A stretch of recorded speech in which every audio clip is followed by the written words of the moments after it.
চশমা এমন একটা জিনিস যেটা আমাদের দূরে বা কাছে দেখতে সহায়তা করে। আমাদের আশেপাশে অনেক মানুষ আছে যারা চশমা পড়তে বিরক্ত বোধ করে। আজকে আমি কথা বলবো চশমা ছাড়া থাকার 5টি কার্যকর উপায়। আসসালামু আলাইকুম, আমি মোহাম্মদ ফরহাদ শিকদার, কনসালটেন্ট অপটোমেট্রিস্ট। আজকের ভিডিওর টপিকস চশমা ছাড়া থাকার 5টি কার্যকর উপায়। প্রথম যে নিয়মটি বলবো সেটা হচ্ছে ভিশন 20-20-20 ফর্মুলা। প্রতি 20 মিনিট পর পর 20 সেকেন্ডের জন্য 20 ফুট দূরে তাকিয়ে থাকা। আমরা যখন ল্যাপটপ বা মোবাইলের দিকে একাধারে চেয়ে থাকি তখন চোখে ক্লান্ত বা চাপ অনুভব করি। আমরা যদি ভিশন 20-20-20 এই ফর্মুলাটা মেনে চলি তাহলে আমাদের চোখে অনেক রিল্যাক্স লাগবে এবং ডিজিটাল আই স্ট্রেন বা চোখের ব্যথা বা চোখের চাপ থেকে আমরা বেঁচে যাব।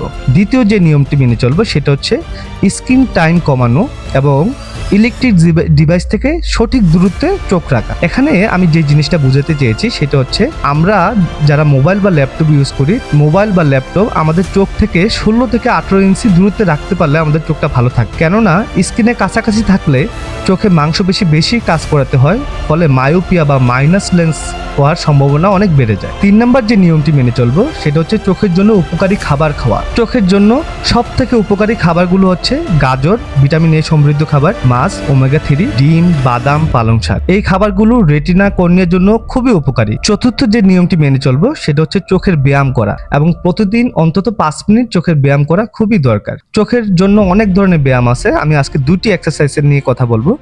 প্রথম যে এক্সারসাইজটি করতে পারি সেটা হচ্ছে ফোকাস শিফটিং বা পেন্সিল পুশ আপ থেরাপিও এটা বলে থাকে। তো ফোকাস শিফটিং এটা কিভাবে কাজ করে সেটা হচ্ছে দূরে ও কাছের বস্তুতে বারবার নজর পরিবর্তন করা। যেমন আপনি বাসায় বসে হাতের ঘড়ির দিকে তাকালেন, আবার দূরে দেয়াল ঘড়ির দিকে তাকালেন। এটা যে নজরটা যে পরিবর্তন হওয়া, কাছে দেখলেন আবার দূরে দেখলেন, এটাই হচ্ছে ফোকাস শিফটিং। দ্বিতীয় যে ব্যায়ামটি করতে পারি সেটা হচ্ছে পামিং। 2 হাত ঘষে গরম করে চোখে ঢেকে কয়েক মিনিট বিশ্রাম দেওয়া। এই এক্সারসাইজগুলো করলে কি হবে, চোখের পেশি মজবুত হয়, ফোকাস ক্ষমতা বৃদ্ধি পায়, চোখের ক্লান্তি অনেক কমে যায়। পঞ্চম যে নিয়মটি মেনে চলবো সেটা হচ্ছে পর্যাপ্ত ঘুম এবং প্রাকৃতিক আলোর সান্নিধ্যে যাওয়া। দিনে 7 থেকে 8 ঘন্টা এবং অন্তত 1 ঘন্টা সূর্যের আলোতে সময় কাটান। ঘুম না হলে চোখ ক্লান্ত হয় এবং কি সূর্যের আলো চোখের ডোপামিন নিঃসরণ বাড়ায়, যাহা মায়োপিয়া বা মাইনাস লেন্স নিয়ন্ত্রণে সাহায্য করে।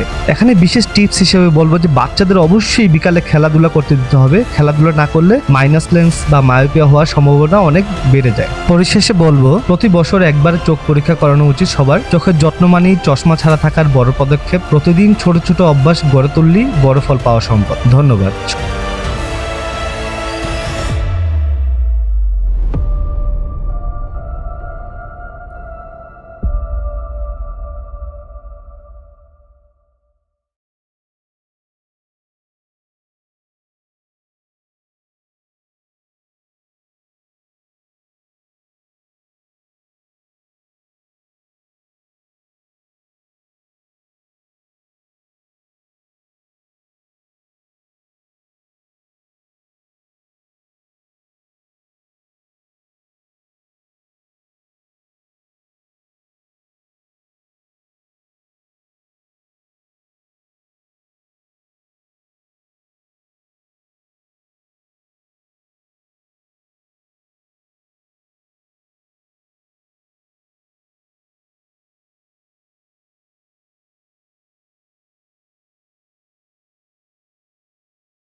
সবশেষে